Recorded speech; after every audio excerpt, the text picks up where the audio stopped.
Hello and welcome to the Bloodstream Podcast, a show serving the greater bleeding disorders community, brought to you by Believe Limited and Bloodstream Media, and made possible thanks to our presenting sponsor, Takeda. I'm your patient advocate and host, Patrick James Lynch. And I am your healthcare advocate, nonprofit nerd, and your other host, Amy Bradford, reminding you to please speak with a healthcare professional before making any treatment decisions. On today's show, the latest gene therapy segment features a terrific patient roundtable featuring three members of the hemophilia B community, Rick Starks, Colin Johnston, and Bobby Wiseman, for a wide range of thoughts and feelings about gene therapy for hemophilia B. We're also going to honor Jess McClean, also known as Jess Page, who recently passed away. We'll honor her life and contribution to the bleeding disorders community. We have that and more on today's episode. Welcome to Bloodstream. Hey listeners, as always, thank you for joining us today. And if you like what you hear, share this episode and share future episodes with your friends, and make sure that you subscribe to the Bloodstream Podcast wherever you listen to those podcasts. I also want to remind you, dear listeners, that the Bloodstream Podcast is made possible by our presenting sponsor, Takeda.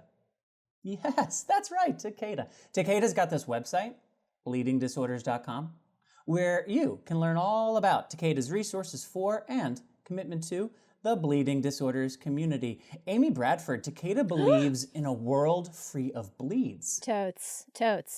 And they are dedicated more than ever in their efforts to offer a wide range of programs and support to help patients throughout their treatment journey, wherever on that journey they may be.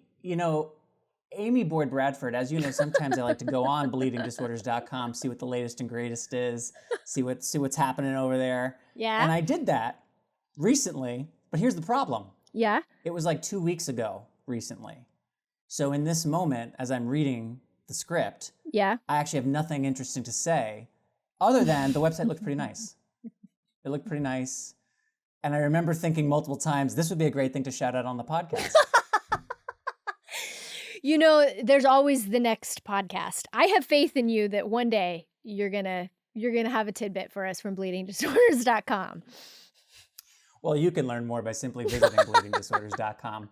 One more time, although, bleedingdisorders.com. And for their founding and ongoing support of the Bloodstream Podcast, I would just like to say thanks, Takeda. Thank you, Takeda. All right, Amy Boyd Bradford, we're back at it again. Remote today in Ohio. You're in studio there in Los Angeles. Yes. I haven't seen you actually in a while, in several weeks. And in these weeks, you went to the Save One Life fundraiser with Alex Bornstein. We haven't even talked about it. We haven't, and we won't now either. No. I was about listeners do sometimes get our catch-up convos, which I don't know if people are psyched about it, but they do get our catch-up convos. Listen, again, I've said it 900 times. Were it not for this podcast, 100%. 100%. It was a lot of fun. Michael de Grand Prix, community legend, was the host. It was a comedy show. Alex Bornstein, community member, has hemophilia, brother with hemophilia, daughter with hemophilia, executive producer on Bombardier Blood, and of course, just a champion of all things bleeding. She actually came to know Chris and Save One Life through Bombardier Blood, which is one of the cool, things that film did, was generate a relationship between this celebrity community member and this global nonprofit organization. So pretty proud of that. But this event, stand-up comedy, she closed it. She was awesome. There were 5 or 6 young comics from the greater Boston, Cambridge, Salem, Massachusetts area that came up before her. Beautiful theater, the name of which is also escaping me. I didn't write down anything that I wanted to talk about today. I didn't write down things from bleedingdisorders.com. I didn't write down the name of the theater. But it was a beautiful experience, and it's also worth highlighting.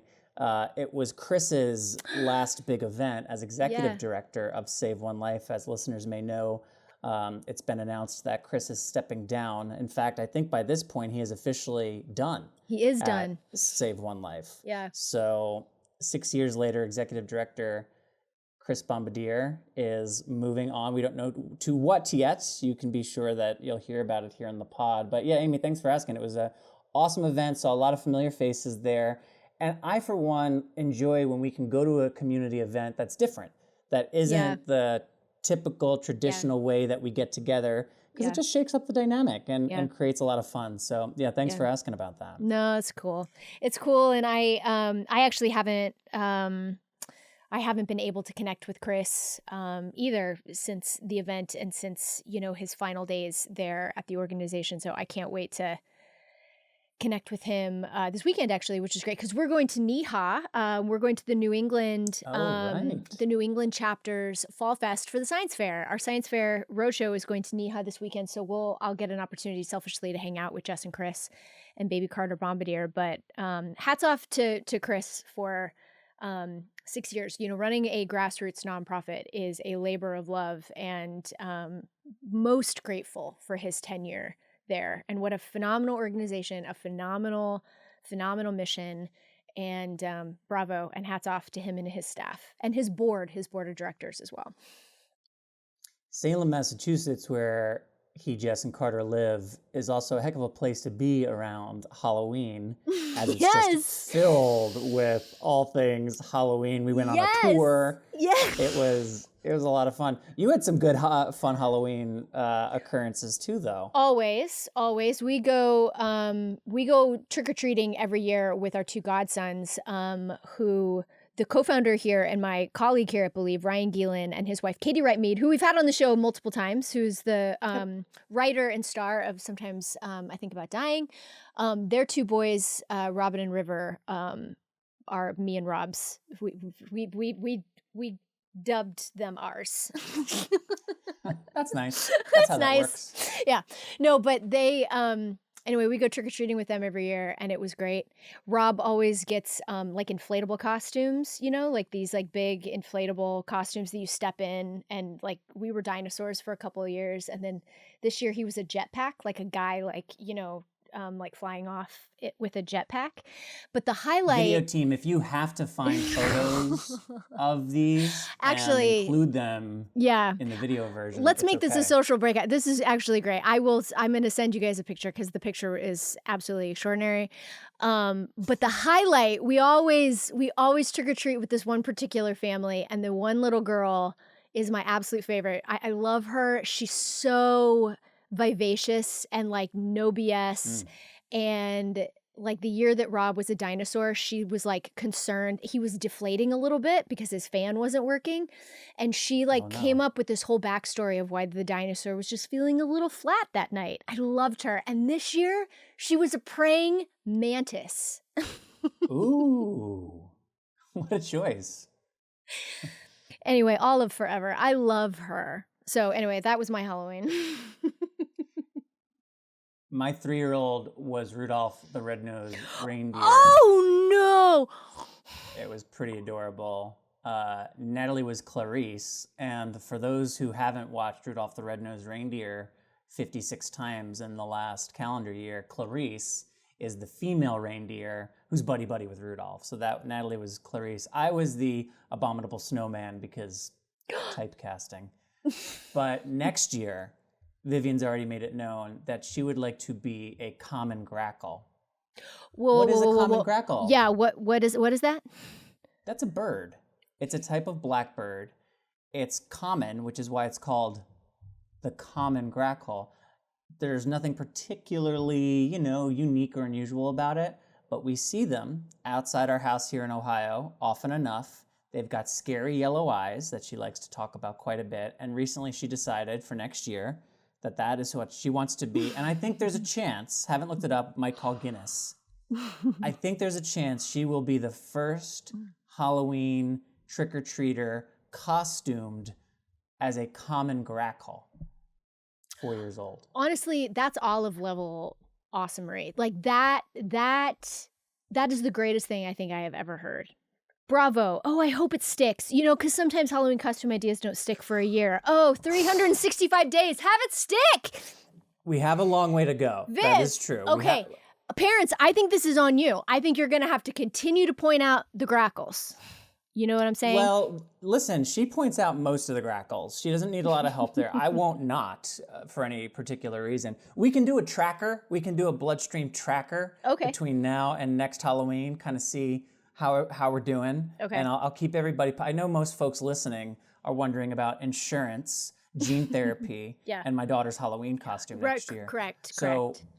We will make sure to keep you posted as things progress. Great. Speaking of gene therapy. Transition. So, Amy, I teased it in the rundown a few minutes ago. 3 great guys, very different experiences with hemophilia and gene therapy. Anything else you want to tell us about the segment before we dive in? No, I mean, I honestly, as everybody knows, one of the things that I personally wanted to capture in this segment was like the conversations that everyone in the community are having about gene therapy. They happen sporadically. They happen, in little, hallways of when we're together. They happen, online. They happen over text and things. And I'm just fascinated to hear what folks are thinking about, what they're talking about when it comes to this, paradigm shift in treatment. So we got 3 blood brothers for you, Colin Johnston, Rick Starks, and Bobby Wiseman, all 3 with incredible experiences, different experiences, and perspectives on gene therapy. And we plopped them into a room. And so here you go. Let's hear from them. So now is this whole new paradigm that daily it's different. What I mean by that, growing up as a kid, yes, I went from on-demand to prophy. And I knew what a bleed was. I knew how to treat it.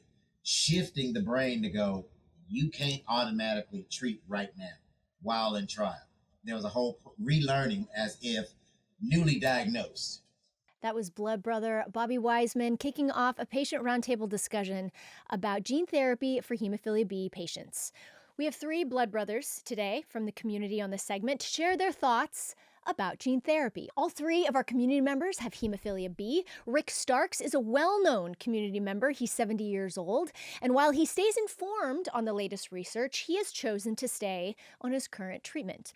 Colin Johnston is a mild hemophilia B patient. And it's really interesting, actually, to hear his thoughts about gene therapy and how the new doors are opening for him to actually consider the possibility. So we're super psyched that Colin is with us today. And Bobby Wiseman rounds out our roundtable. Most of you know Bobby is a legend in our community. He's a legend in our bleeding disorder camp community, and he has participated in a clinical trial for hemophilia B gene therapy for about the past 10 years. He has terrific insight to share about his experience, and this is going to be a great discussion.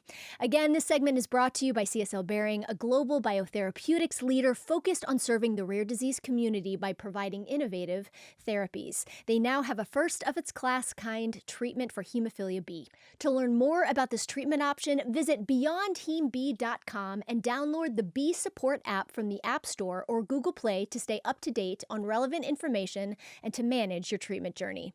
Now let's get to our roundtable. Gene therapy, the discussions I've had in the community are probably the older, more established patients aren't really leaning towards it. Like myself, I've been in bleed free now for 8 years, almost 8 years. And if it's not broke, why fix it?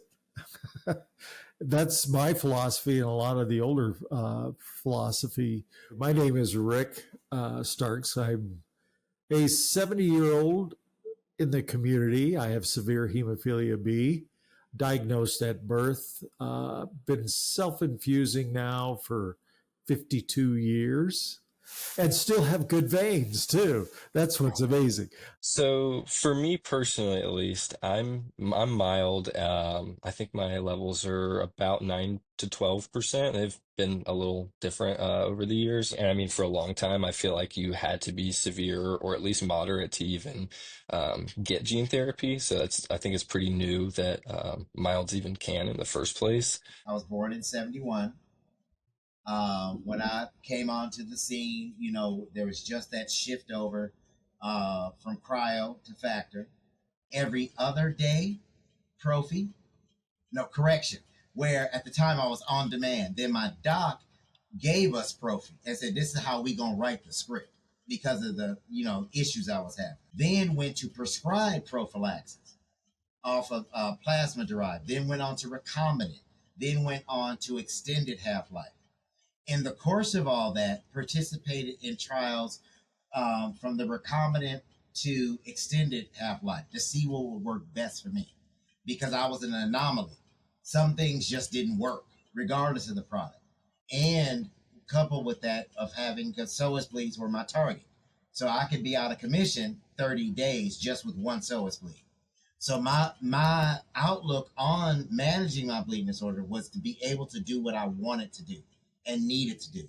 Well, the more options you have, the better off you're going to be in any treatment of any disease process.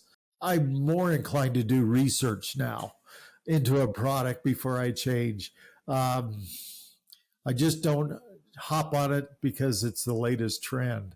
I would just say that even severes, milds, anybody with a bleeding disorder, I really think can live the life that they want to with the right treatment plan, the right mindset, and just trying to think about doing things the smart way or the way that's going to be safe for them rather than the way that they want to or the easiest way. And so I'd always learned how to just adapt and accommodate. Even before gene therapy, my bleeding disorder was not the center of my life after a certain age. So when the option came up, part of my decision was based off of conversations with my mom, docs, family, and my faith that got me through it. And also from some of my initial clinical teams. Okay, did I read all them lovely pages they gave you? No. Did I understand the frequency of visits? No. Did I like being a pin cushion the first 3 months, 6 months? No. Did I like filling out the bleed diary? No. Did I like providing a semen sample the first 2 years? No. Did I like answering the same hemophilia quality of life standard question? No. Did I have the answers to questions? No, because I didn't know what questions to ask post gene therapy. Day 5, day 30. One of the questions came to pass to learn that, what are my factor levels? Okay, I'm not treating, but then, I'm getting these labs, once a week, and the results are coming back, 1%, 5, 7, 10, 12, 35, on up to some 60.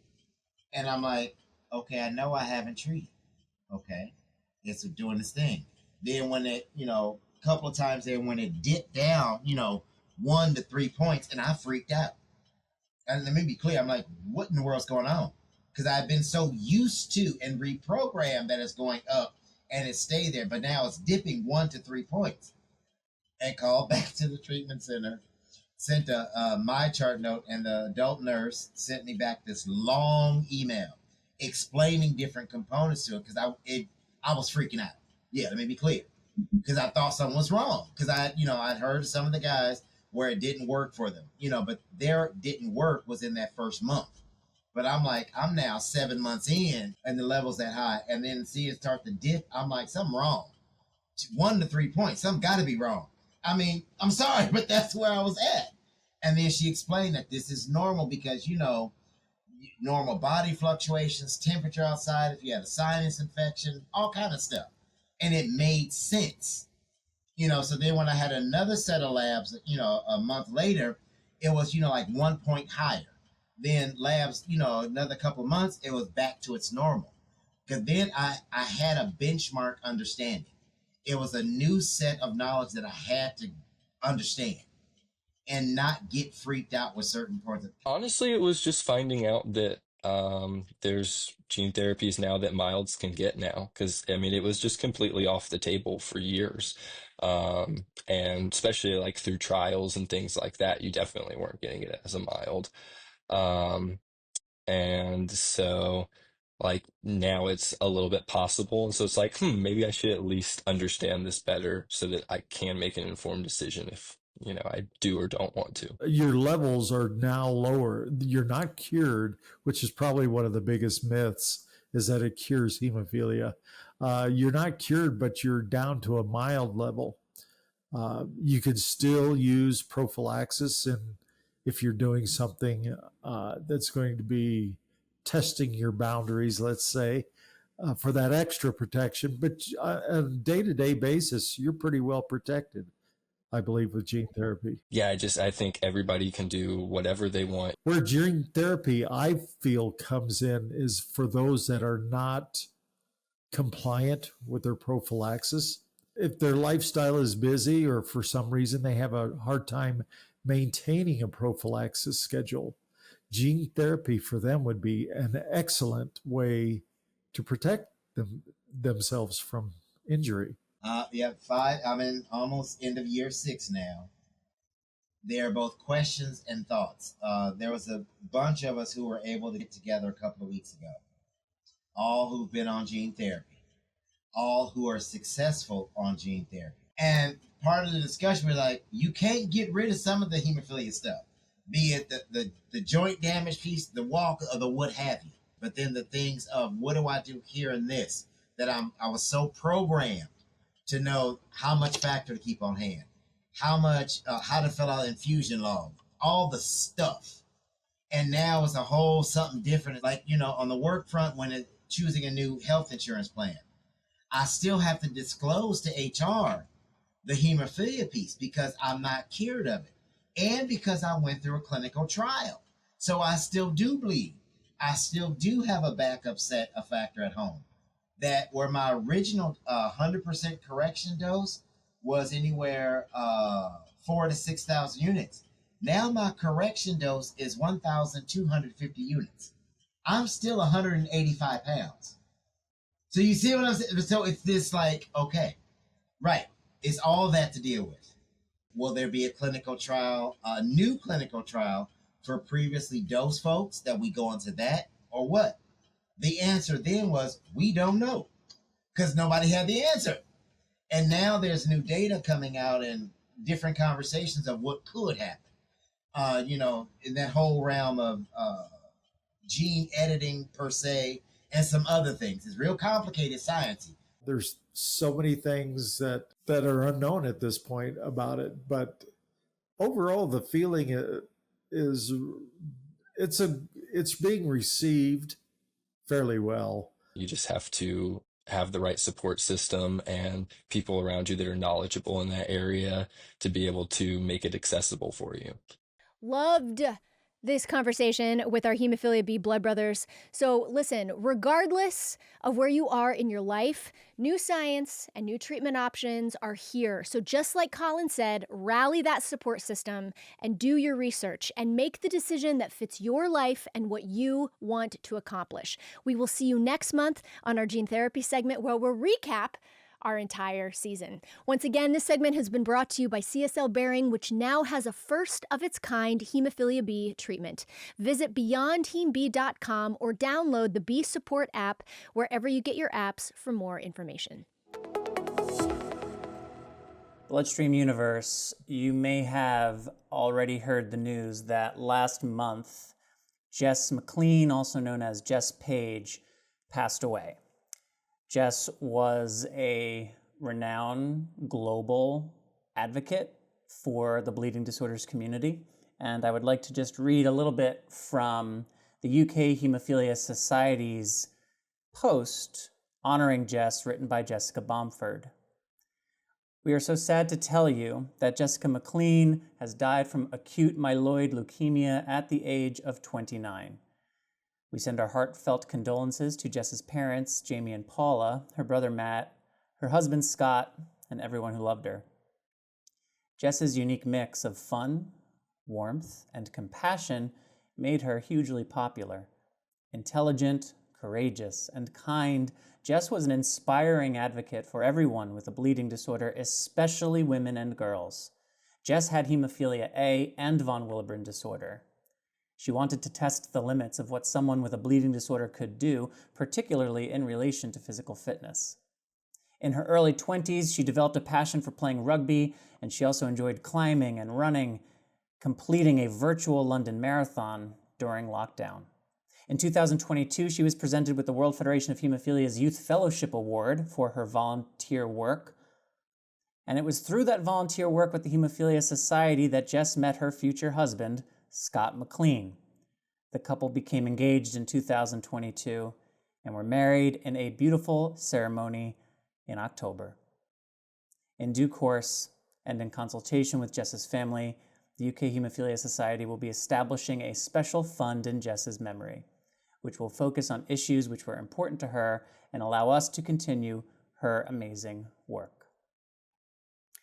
I am grateful that Jess participated in Redefining Impossible Elite Athletes with Hemophilia to highlight how someone like her, who has hemophilia and von Willebrand disorder, was not only able to play rugby, but through rugby, find parts of herself that no other area of life enabled her to unlock. We've put together a little montage of moments where you will hear from Jess as well as from Clive Smith, former UK Haemophilia Society board chair, and from Scott. These are clips from Redefining Impossible, featuring and about Jess McClean. Before I started playing rugby, I think I had quite a low self-esteem. I definitely wasn't a very confident person. And starting rugby, finding that team and finding my confidence through sport completely changed who I was as a person. Jess and I were on a panel some time ago talking about sports, and there was a haemophilia nurse there saying that she would never advise her patients to play rugby. And then at the other end on the panel was Jess, who played rugby. And I wouldn't criticise that nurse for a second, because if I was a haemophilia nurse, I'd be dishing out exactly the same advice. But yeah, I was proud that Renegade Jess was sat there on the panel too, pushing the boundaries, saying, I know that's what you said, but I'm going to do it anyway. When I've been to the likes of our youth camp event, all the young ladies that come there that's normally under Jess's care, they would still come back to the society and say how happy they are that their child's got to meet Jess and see what she can do. It's really inspired their kids to want to do more within sports and just being athletic, and it shows that they don't have to be held back as well.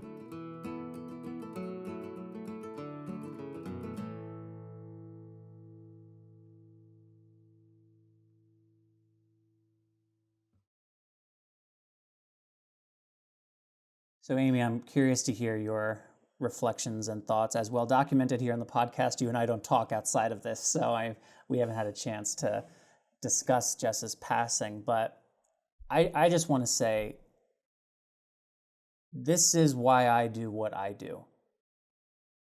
None of us will be here forever. None of us know when our final day will take place.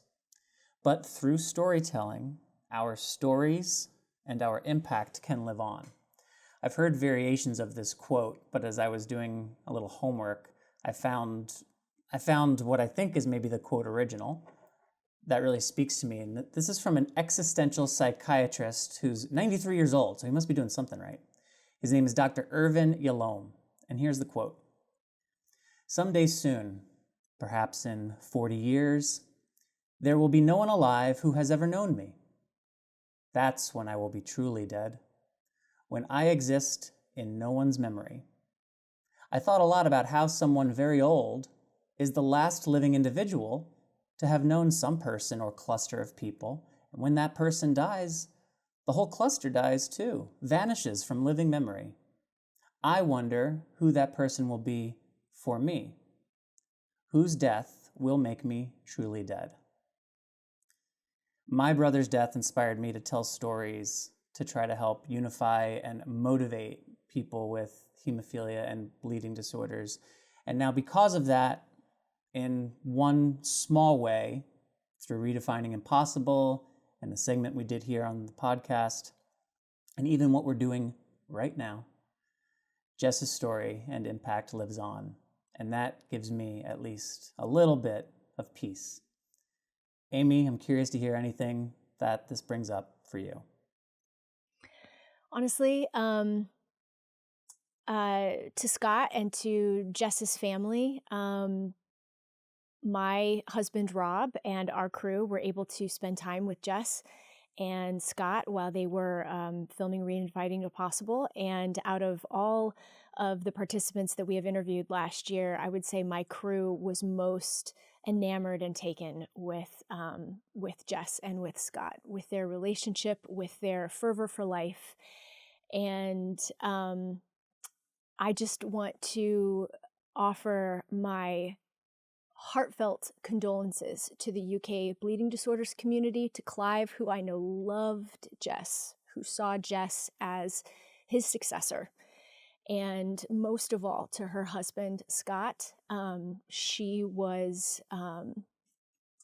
incredible, and she will never be forgotten, and her story will live on and inspire other women and girls who have bleeding disorders. And so anyway, from all of us here, just like Patrick said, from all of us here at Bloodstream and Believe Limited, we loved her, and she was special. And so our hearts are with you. Well, listeners, that is all for this episode. We'll be back again on the 22nd. I want to thank Rick, Colin, Bobby, Jess, Clive, Scott, and everybody who made this episode of the Bloodstream podcast possible. Thanks as always to our presenting sponsor, Takeda, that website in case something happened, bleedingdisorders.com. And of course, thank you to CSL Behring for supporting our gene therapy segment. We could not produce the Bloodstream podcast without this critical support. Please be sure to subscribe to the Bloodstream podcast wherever it goes live to ensure that you have the next episode available the moment it is published. And as always, please email us at mailbag@bloodstreammedia.com if you'd like to inquire about casting or storytelling opportunities in the bleeding disorder space. You can find us on social media too. I am your host, Patrick James Lynch. And I am your other host, Amy Bradford. And until next time, take self-care of yourself. Bye, everybody.